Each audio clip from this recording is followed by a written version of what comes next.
Buenos días, mi nombre es Gina Hernández. Esto es para la clase de auditoría en sistemas del ingeniero Guillermo Brand. En esta ocasión me toca hablar un poco sobre lo que es la NIA 240, que trata de la responsabilidad del auditor en relación al fraude de una auditoría de sistema, de una auditoría de estado financiero. Esta norma habla sobre la responsabilidad del auditor respecto a la existencia de fraude en los estados financieros sometidos a un examen. La norma destaca que el auditor debe considerar el riesgo de la existencia de error significativo, fraude en los estados financieros, como plantea la auditoría. La norma distingue los fraudes de los errores e incluye sus características. Asimismo, destaca la responsabilidad primaria de la dirección del ente por la prevención de detección de fraude y error.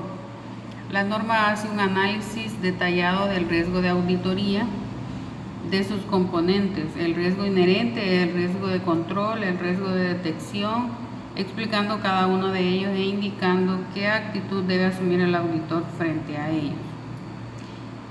Finalmente, la auditoría se refiere a la documentación en los papeles de trabajo del auditor de los factores de riesgo de fraude o error destacados, los procedimientos ejecutados en conexión con ellos. Presenta la responsabilidad del auditor con respecto al fraude de auditoría de estados financieros, cómo deben aplicarse. Cuando el auditor inicie el trabajo de auditoría, puede encontrar representaciones erróneas en los estados financieros que pueden surgir de error o de fraude. El auditor puede determinar si la representación errónea se debe a fraude o error, si el error es intencional o no. La NIA 315 habla de la identificación y valoración de los riesgos de incorrección material mediante el conocimiento de la entidad y de su entorno. Esta norma trata de la responsabilidad que tiene el auditor de identificar y valorar los riesgos de incorrección material en los estados financieros. El objetivo del auditor es identificar y valorar los riesgos de incorrección material debida al fraude o error, tanto en los estados financieros como en las afirmaciones, mediante el conocimiento de la entidad y de su entorno. El auditor aplicará procedimientos de valoración del riesgo con el fin de disponer de una base para identificar y valorar los riesgos de incorrección material en los estados financieros. Estos procedimientos son la indagación ante la dirección, ante las personas adecuadas de la función de auditoría interna y ante otras personas de la entidad que a juicio del auditor puedan disponer de información que pueda facilitar la identificación de los riesgos de incorrección material debido al fraude o al error. También los procedimientos analíticos, la observación y la inspección. Por otra parte, el auditor obtendrá conocimiento de los siguientes factores relevantes, sectoriales y normativos, así como de otros factores externos, incluido el marco de información financiera aplicable, la naturaleza de la entidad, la selección y la aplicación de políticas, los objetivos y la estrategia de la entidad, así como el riesgo de negocio relacionado que pueda dar lugar a incorrección material.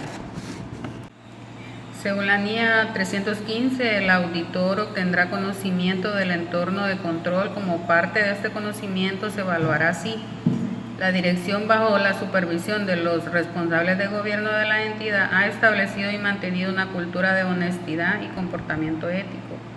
También los puntos fuertes de los elementos del entorno de control interno proporcionan colectivamente una base adecuada para los demás componentes del control interno. También la identificación y la valoración de los riesgos de incorrección material. El auditor identificará y valorará los riesgos de incorrección material en los estados financieros, las afirmaciones sobre los tipos de transacciones, saldos contables o información a revelar que le proporcione una base para el diseño de la realización de los procedimientos de auditoría posteriores. En el ejercicio de dicho juicio, el auditor excluirá los efectos de los controles identificados relacionados con el riesgo.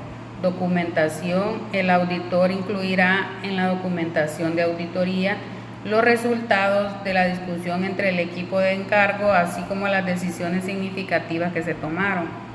Los elementos claves del conocimiento obtenido en relación con cada uno de los aspectos en la entidad y de su entorno, así como de cada uno de los componentes del control interno.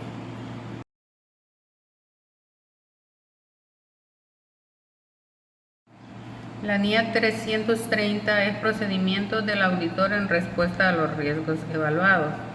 Esa NIA trata de la responsabilidad del auditor de planear e implementar respuestas a los riesgos de representación errónea de importancia relativa identificados y evaluados por el auditor.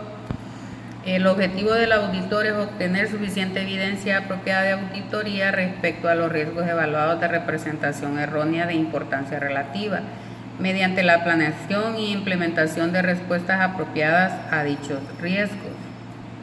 El auditor debe diseñar y desempeñar pruebas de controles para obtener suficiente evidencia apropiada de auditoría en cuanto a la efectividad operativa de los controles relevantes.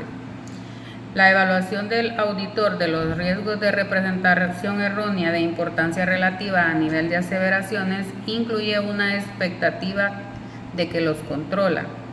La norma establece las guías para responder en forma global a la evaluación de los riesgos de errores significativos en los estados financieros a través de la aplicación de procedimientos de auditoría. Estos procedimientos de auditoría están dirigidos para responder a los riesgos en el nivel de las afirmaciones contenidas en los estados financieros. Incluyen pruebas de control que mitigan los riesgos evaluados y, en su caso, la determinación de la naturaleza, extensión y oportunidad de la aplicación de los procedimientos sustantivos adecuados. Finalmente, la norma incluye elementos para evaluar la suficiencia de los elementos de juicio obtenidos y expresa de qué modo deben documentarse en papeles de trabajo los resultados de los procedimientos aplicados.